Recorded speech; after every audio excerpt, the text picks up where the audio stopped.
So you know what I just saw, and it's my favorite car ever. Well, not ever. God, I can't reach.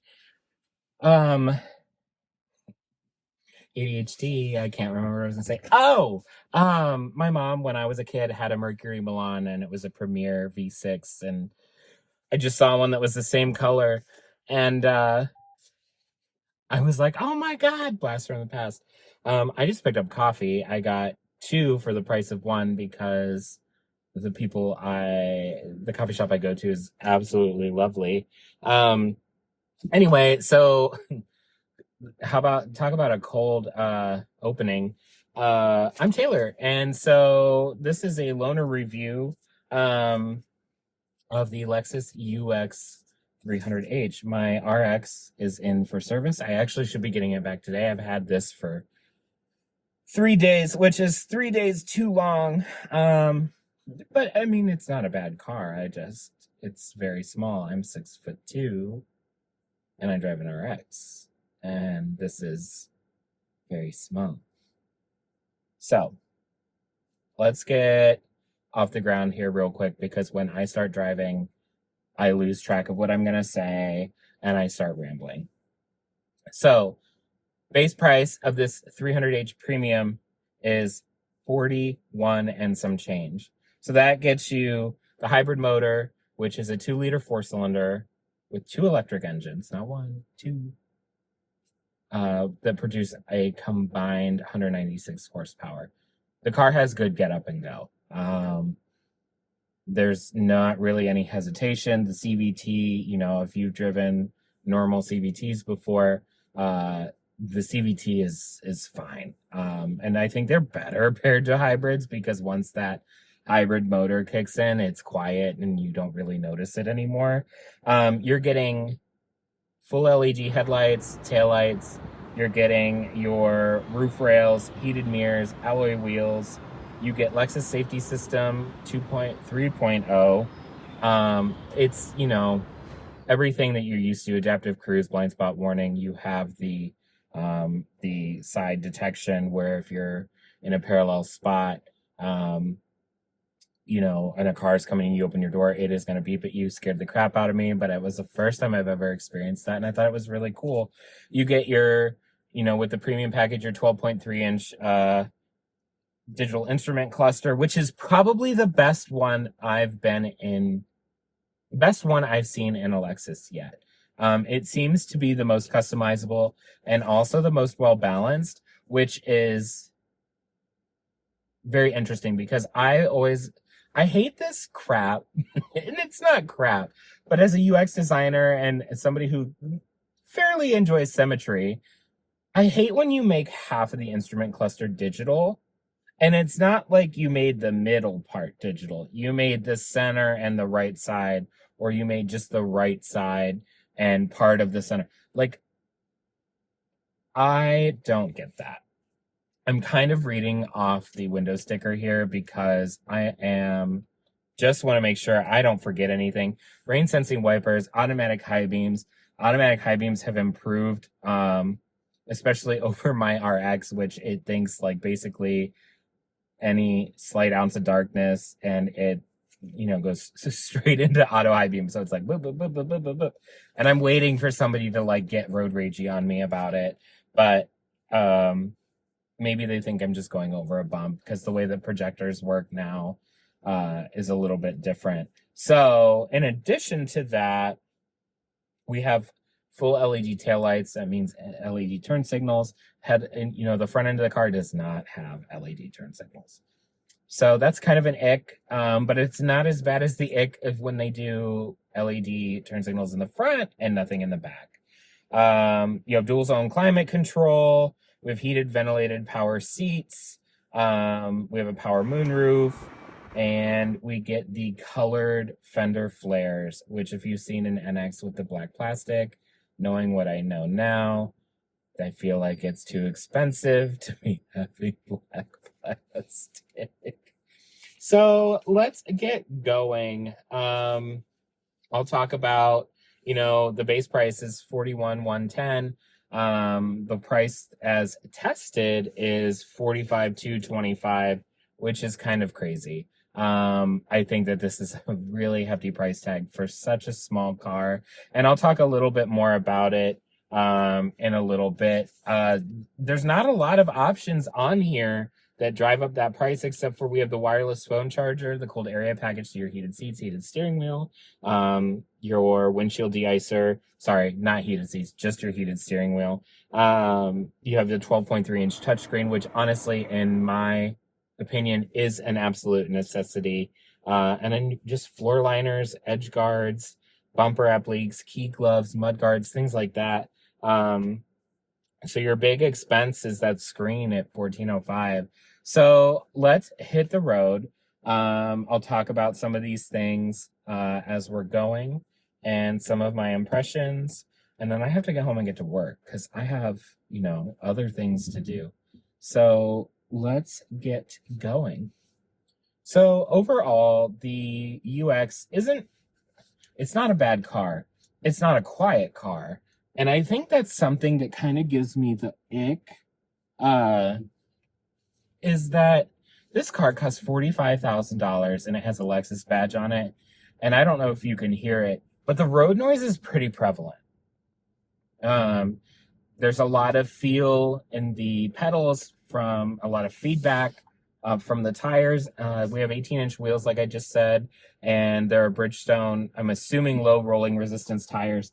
I'm not a Bridgestone tire person. I have never had a good experience with Bridgestone tires. I've had Subarus with Bridgestone tires. They wear prematurely. They make that blah, blah, blah, blah sound after like 10,000 miles. And I got to tell you, if there is one thing that drives me up the wall, it is tire noise. Instant headache, instantly, like I'm not furious, but I'm just like, I got to get rid of this car. So it kind of drives me crazy. Going over this bridge, you can kind of hear it a little bit, but that's what it sounds like on the highway. I found myself turning the volume up continuously. And at one point I was kind of just like, that's a lot. And so, but it's not a bad car. It's a Toyota hybrid, obviously. So the hybrid powertrain is great. It's smooth. It transitions well. But here's my thing. There's such a lack of sound deadening in this car that if it was a Prius or a Corolla or a Corolla hatch, and or if it just was something new that had a Toyota badge on it, I'd be like, yeah, this is fine. Like, I'm not buying something luxurious. No, it's a Lexus and it's loud. And that's probably going to be my major beef and theme throughout this conversation, is that it's just loud. And I know people are like, well, it's a small car, da, da, da, da, da. I get that. But at the price point, it shouldn't be. So anyway, enough of my rant on that. The infotainment is great. The base sound system sounds really good. You have wireless CarPlay and Android Auto. The 12.3-inch touchscreen, the new Lexus infotainment, it's really great. You have separate buttons for your climate controls, which makes me really happy because in the other systems, you don't. And so like the RX and the UX, the RX and the NX. Can you tell? I've been around cars my whole life, and I'm still like, wait, RX, NX? Don't even get me started on Mercedes. So the RX and the NX, and I think the TX, let's throw another one in there, have the climate control knobs that are really, I believe the way they're designed is they're basically touching the touchscreen. The screen comes down inside the circles, and there are your temperature readings. As you go to change those, the knob moves faster than the numbers on the screen can adjust. And I just don't like that. And that's okay. It might not bother you, and that's fine. But you'll notice, and something I noticed is I tended to go over or under because I was anticipating it to move a certain speed, and the screen reacted slower than I could spin the dial. So that was interesting. do what you want with that. You might not be bothered by it. I am. But we have separate climate buttons that feel very good. They give good feedback. I really enjoy that those are separate. I think that's probably my big thing with my RX that I love. And one of the things I went towards a 2022 RX instead of a 23 or newer. So we have the fun little Bop It transmission. I know if you follow Jesse, who is works for Mercedes in Atlanta, she calls it a Bop It. It cracks me up. So I call it a Bop It because you really just, you're over and up for reverse, over and down for drive, over for neutral. And then if you just pull down, it's a regenerative braking setting that is a little bit more intense than normal. I actually use it because when I drive a hybrid, I want to capture as much of the energy as I can. I don't own a hybrid, but I think that kind of the point of that would be to do that. In the infotainment settings, we have quite a bit of vehicle settings. You have climate, comfort, driving assist. One of my favorite settings that's always turned off, and I get it, is the proactive driving assist. So the proactive driving assist, and you'll see it here in a second, is basically, my understanding of it is that it is kind of like a, it's using your radar cruise and all of your sensors around your vehicle to keep you at a distance from others. I've noticed when I first tried it, I had an RX that wasn't a hybrid, and it would keep a safe distance between me and the car in front of it around town, even if I was in between lane. Yeah, so like if you're a tailgater, you might love that setting. It'll teach you new habits.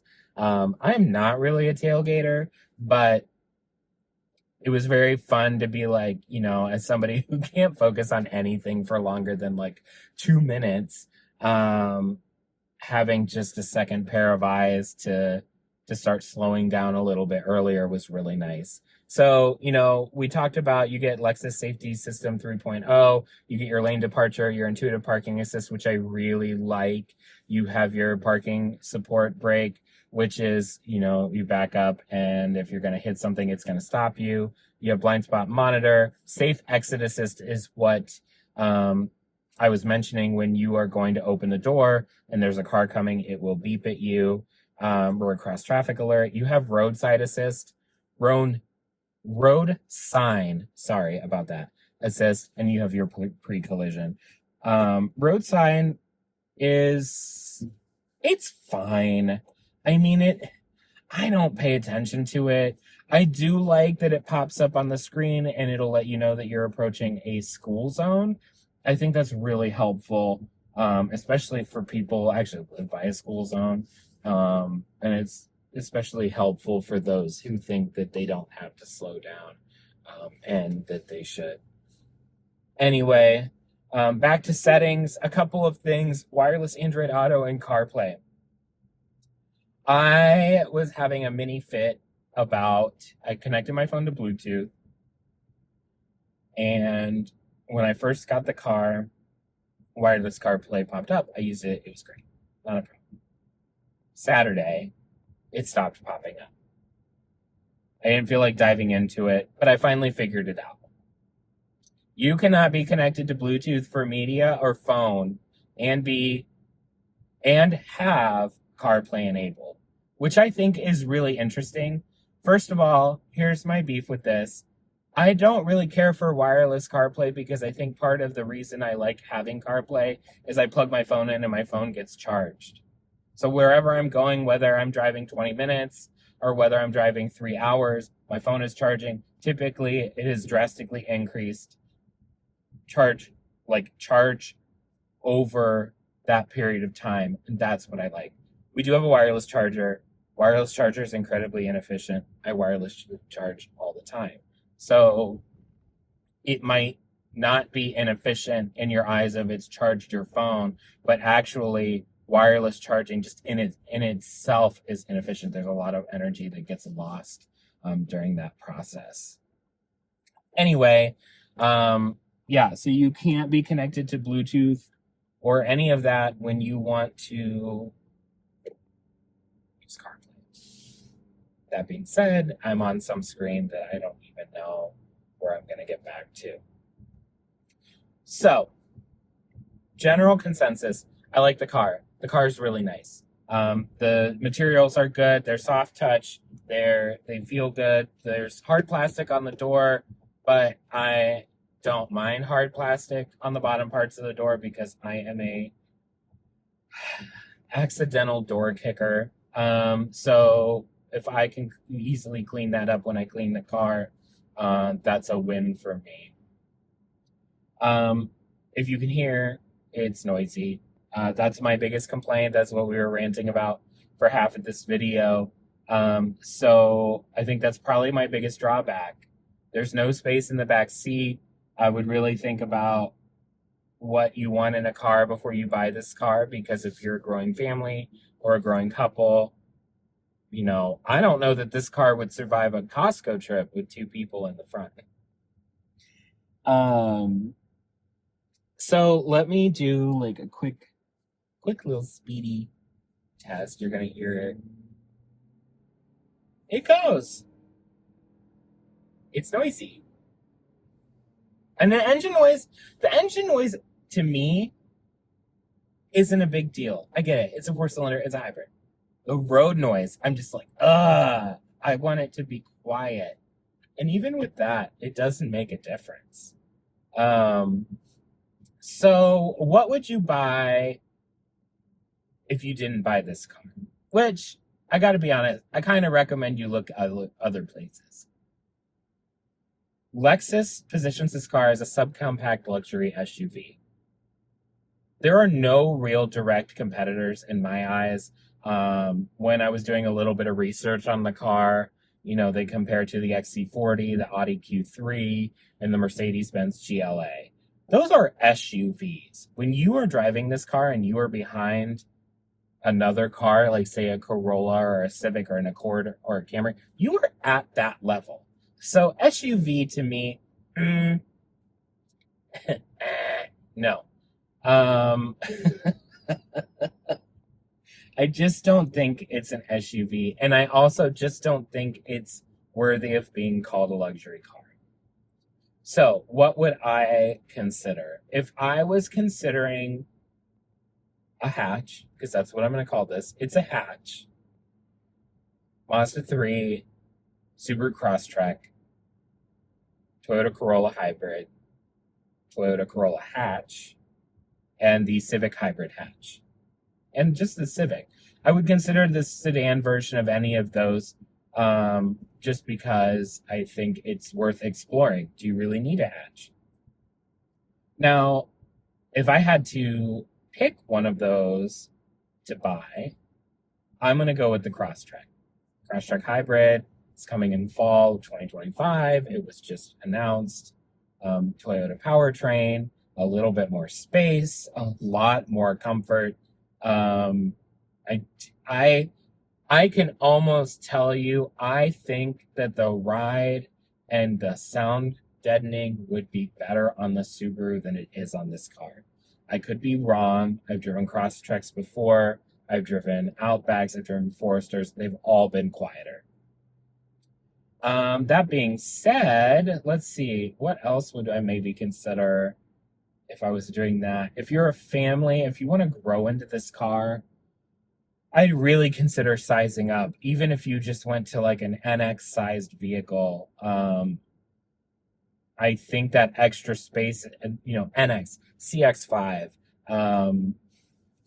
What else is that small? I don't want to say a Forester because the Forester I feel like is bigger than an NX. Okay, so we're just gonna go crazy. So vehicles of that size, like you don't have to go RX size. Oh, Mercedes GLC. I think the XC40 more fits in line there. The XC60 I think is a little too big, but it's something to really think about because there's no room. And I would say my advice is don't buy something with the intention to sell it. So no matter what the resale value is going to be, you can't guarantee that. And if you're buying a car, you're unsolicited buying advice from somebody whose dad was in the industry for forever. I would really consider something that is long term. Now, if you're going to lease it, do whatever you want. Lease it, and then, in 2 or 3 years, when your lease is up, get rid of it. Don't be that person that tries to get out of their lease a year in and then you have all this negative equity. Don't do that. But anyway, I think, ending arguments, it's a good car. It's not a good car for the price. It's not worth the money. Would I buy it? Here's the conditions that we'd have to be under for me to buy this car. I would have to be willing to waste $45,000 on this car. I would. That's pretty much it. The car itself's not bad. The price, I think, is where it just really kills it. And kills in, like, not the good, fun, oh, you killed it kind of way. Like, kills it as in, like, oh, I guess I don't want that. Well, there's our intuitive parking assist. This has been, God, the park button. This has been fun. Thanks for joining me. Thanks for listening to me. And I got to go to work. So I'll catch you guys later.